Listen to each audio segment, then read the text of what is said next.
करायचं बाबा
मागवली बाबा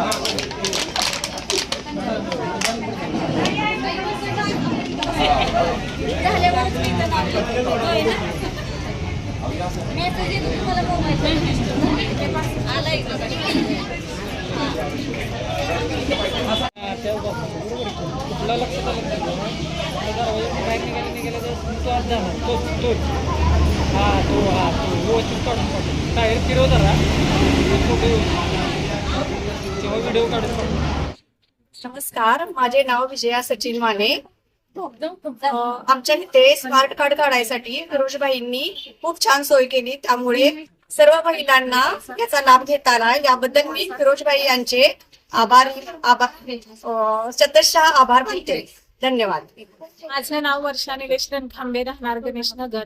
इथे फिरोजबाई पठाण यांनी स्मार्ट कार्ड हे कॅम्प आयोजित केले. त्यांनी सतत वेगवेगळे कार्यक्रम राबवून महिलांसाठी कायमस्वरूपी म्हणजे कॅम्प करून महिलांना प्रतिसाद दिलेला आहे. तरी त्यांचे शतशः आभारी आहे. राहते आणि इथं फिरोजबाईंनी खूप मोठे म्हणजे कामं करतात. त्याच्यात महिलांची खूप कामं आहेत. त्यात टू व्हीलर चालवणे, हळदी कुंकूचे कार्यक्रम, परत बरेचसे म्हणजे योजना ज्या काही सरकारी योजना आहेत त्या आतापर्यंत आम्हाला मिळवून देण्याचं काम फिरोजबाईंनी केलेलं आहे. आणि त्यासाठी महिलांचा फायदा पण होतोय आणि महिला आता सगळ्या स्वतःच्या पायावर अशा उभ्या राहिल्या. टू व्हीलर शिकवल्यामुळे आजपर्यंत महिलांना स्वतःच्या गाड्या वापरायला लागल्या. त्यासाठी आम्ही नगरसेवक माननीय नगरसेवक फिरोजबाई पठाण यांचे मनापासून सगळ्या महिला आणि मी सुद्धा आभार मानते. माझं नाव शकुंतला भीमराव लोखंडे, फॉरेस्ट कॉलनीमध्येच राहते. भाई आमचे फार चांगले आहेत, त्यांचं कार्य पण फार चांगलं आहे. भाई आमच्या सगळ्यांसाठी खूप हे करतात आणि भाईंसारखं चांगलं कार्य कुणीच केलं नाही. भाई आमच्या कॉलनीचं असल्यामुळे त्यांचं खूप आमच्या महिलांवरती लक्ष असतंय. भाई आमचं खूप चांगले आणि भाईने आता हे आमच्यासाठी जे एसटीच्या पासासाठी आम्ही इथं आलो आहोत ना, तर ते पण कार्य त्यांचं फार चांगलं आहे. आम्ही यासाठी आलो आहोत इथं, त्यासाठी मी थोडेसे 2 शब्द आपले बोलले. भाईंचं कार्य खूप चांगलं आहे. आपण आता इथं जो मोफत स्मार्ट कार्ड एसटी पासचा जो शिबिर आयोजित केलेला आहे त्याच्यामध्ये एकूण संख्या म्हणजे नाव नोंदणी किती झाली होती आणि लाभ किती जणांना मिळाला? आता मोफत संख्येची जी एस टी पासचं आमचं माझ्या विलासपूर, गोळीबार आणि ह्या भागातल्या सर्व नागरिकांसाठी, महिला वर्ग आणि ज्येष्ठांसाठी आणि मुलींसाठी आपण जे एस टी पास काढतोय साधारणतः 1500 लोक आतापर्यंत काढलेले. अजून नोंदणी चालू आहे, तुम्ही सरळ बघताय सगळीजण. आणि चांगल्या पद्धतीनं लोकांची जी मदत आहे आणि लोकांची साथ नाही, एवढंच मला सांगायचंय. अजून इतकं माझ्या वॉर्डातले वॉर्ड क्रमांक 17 मधले जे काम करतोय ते माझे नेते श्रीमंत छत्रपती शिवेंद्रराजे भोसले महाराज साहेबांच्या नेतृत्वात मी हे सगळं करत असतो. माझ्या नेते वेदांतिकाराजे भोसले ह्यांच्या नेतृत्वात मी जी काय समाजसेवा करतोय ते ह्यांच्या नेतृत्वात करतोय, त्यांच्या आशीर्वादाने करतोय. हे माझ्या विलासपूर गोळीबारच्या लोकांना सगळ्यांना माहित आहे. बाई काय होतं की इलेक्शन झालं, निवडणूक झाल्यानंतर समाजसेवा थांबते किंवा रखडली जाते. पण आता तुम्ही पहिल्यांदा पण काही पद नव्हतं तेव्हा सुद्धा तुम्ही तीच समाजसेवा ठेवली आणि आता सुद्धा तीच समाजसेवा. तर तुम्हाला नेमकं असं आत्मीयत आहे की समाजसेवेची? मी नगरसेवक झालो. माझ्या वार्डातल्या पहिलं प्रथम नगरसेवक मला तिकीट दिलं माझ्या नेत्यांना, शिवेंद्रराजे भोसले महाराज साहेबांना मला उभं केलं. त्यांचा आशीर्वाद आहे आणि पार्टीचा आशीर्वाद आहे. पण नंतर माझ्या जी लोकांना मला निवडून दिलं, मी समाजसेवक म्हणून मी काम करत होतो आणि मी आत्ता बी माझ्या कुठेही बोर्डासमोर, माझ्या कुठेही कार्यक्रमात मी नगरसेवक म्हणून घेत नाही. माझ्यावर माझी ताई पूनमताई निवडून आली, आम्ही दोघं आलो, आम्हाला लोकांना निवडून दिले. समाजसेवा निवडून दिले म्हणून मी थांबवायचं असं काय माझ्या नेत्यांना मला सांगितलं नाही.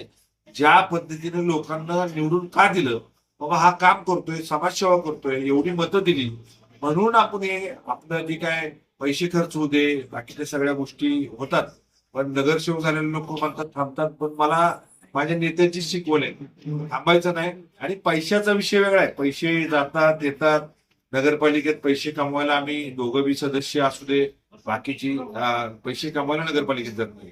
देवानं दिलंय तर लोकांसाठी आणि माझ्यावर प्रेम करणारी माझ्या विलासपूरची लोक, गोळीबारची, त्यांच्यासाठी मी करणे काही मला काय उचित असं चुकीचं मी काय करतोय? माझ्या लोकांना मला निवडून दिलं त्यामुळे मला करणे हे भाग्यच आहे. आता रस्ते सुशोभीकरण झाले, महिलांसाठी उपक्रम झाले, अजून काय तुमच्या मनात मानस आहे की तुम्ही पुढचं अजून कुठलं? साहेब, माझ्या वार्डात मला माहिती आहे पाण्याचा प्रश्न आहे, माझ्या वार्डात गटराचा प्रश्न आहे, लाईटचा प्रश्न आहे. पण मला लोकांना निवडून देऊन 4-5 महिने झाल्यात. पण मी 4-5 महिन्यात सकाळी उठल्यापासून रात्री झोपस्तोवर मला जसा वेळ मिळेल तसं मी सगळ्या लोकांच्यावर पोहोचायचं काम करतो. हे माझं कर्तव्य आहे. ज्या पद्धतीनं लोकांना निवडून दिलं, पण मी माझ्या वार्डातले भरपूर काय समस्या आहेत. सातारा शहराला लागू नये माझा वार्ड, पण माझ्या महाराजांचं बी लक्ष आहे. माझ्या वार्डातला रस्ता मोठा होतोय, माझ्या वार्डात कामं मोठे होतात. मी चांगल्या पद्धतीनं माझ्या वार्डात सुधारणा करीन आणि लोकांचा विकास करीन. कुठेही लोकांना वेटेज धरून, लोकांना चुकीचं काय करून, अतिक्रमणचा विषय असू दे, मी वारंवार सांगतोय अतिक्रमण ह्या भागात होता कामा नाही. एकदा अतिक्रमण झालं ते परत काढता येत नाही. त्यामुळं अतिक्रमणचा विषय असू दे, पाण्याचा विषय असू दे, लाईट, गटर, हे माझं कर्तव्य म्हणून मी माझ्या लोकांना, विलासपूर गोळीबारच्या सगळ्या लोकांना माझं कर्तव्य मी काम करत राहणार. आणि राहिला एसटी पासचा विषय, एसटी पास जेव्हा लोकांना, माझ्या विलासपूरच्या लोकांची आणि गोळीबारच्या लोकांची गरज भागत नाही, पासची लोक संपत नाही, तोवर हा कॅम्प मी चालू ठेवणार आहे. एवढंच मला सांगायचं. मी 2 दिवस 3 दिवस कॅम्प ठेवला तर मला माहिती आहे किती लोक येतात आणि किती करणार आहेत. पण मला निवडून दिलेल्या लोकांचं मी त्यांच्यासाठी सार्थक करणार आहे. पैसे 250 रुपये जातात, 250 रुपयाचा विषय नाहीये.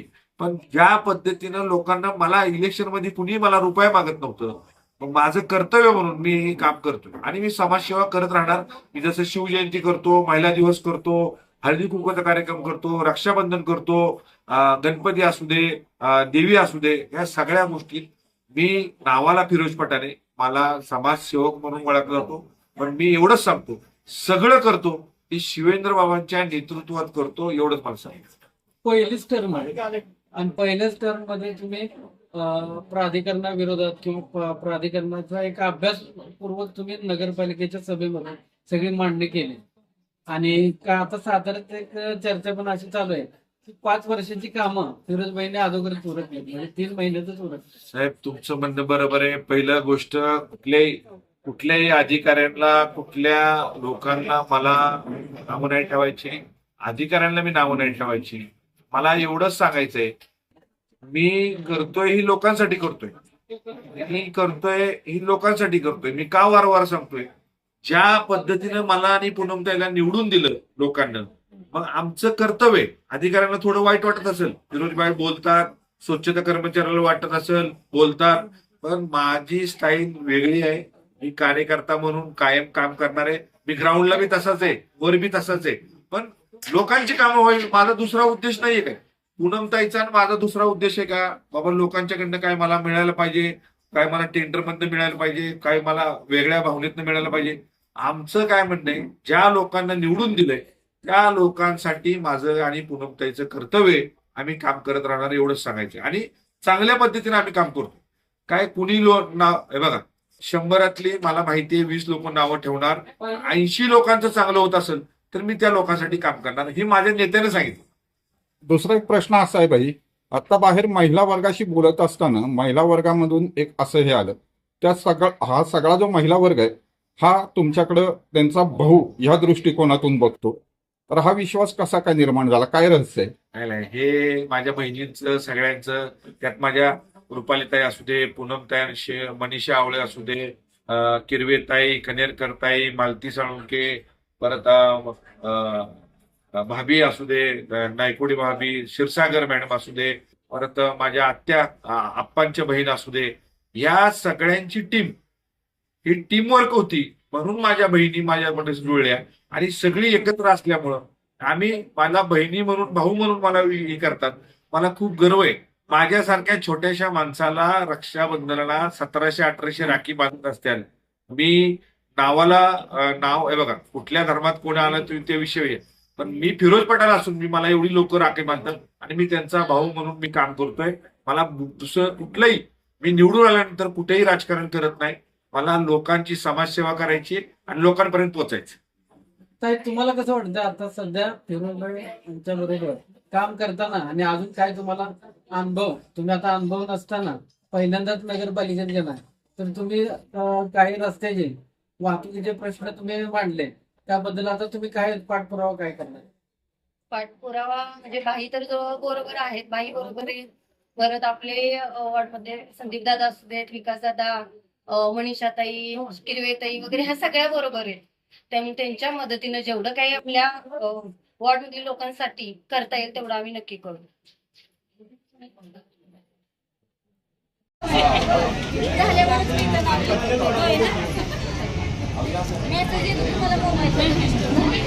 आलाय